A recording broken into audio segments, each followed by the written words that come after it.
We worked remotely for most of this. Kim and I just sort of sharing ideas back and forth. Both of us had our kids at home doing homeschool, so we were juggling homeschooling our kids and trying to fit in a couple of hours in the morning of working on music, and then maybe when the kids went to bed, a few more hours in the evening. There were definitely moments where I was waking up at 5 a.m. on a Sunday morning going, oh, that's right, I really need to fix that bass line in the intro.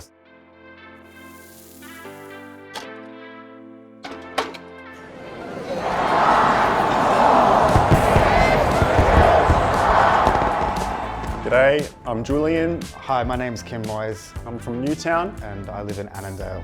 Being asked to do the New Year's Eve fireworks this year was an incredible honour.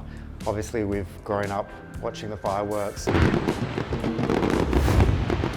was always such a fun, exciting time of the year. But I always found it a little strange that, you see this harbour bridge on our harbour with our fireworks, but the music was always, the latest songs from Bon Jovi or Pink or whatever, So yeah, it's fantastic to have been asked as a Sydney band, to create the soundtrack for the fireworks this year. It really feels, really feels special.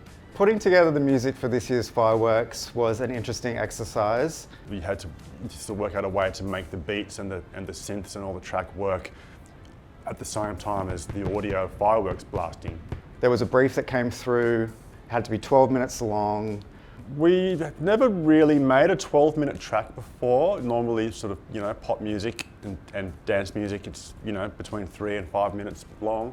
Maybe we haven't got the attention spans to do things for 12 minutes. We knew that it was a New Year's Eve piece of music, so that kind of narrowed it down to what sort of an experience it was meant to be.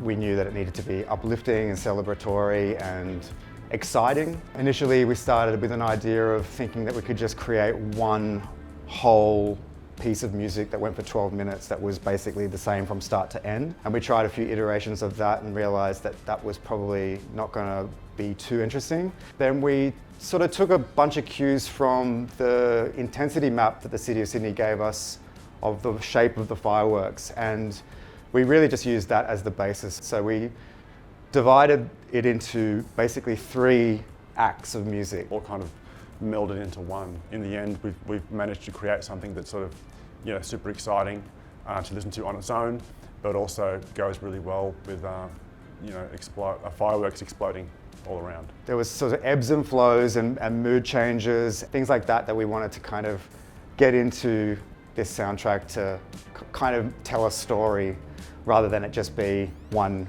slab of DJ mixing.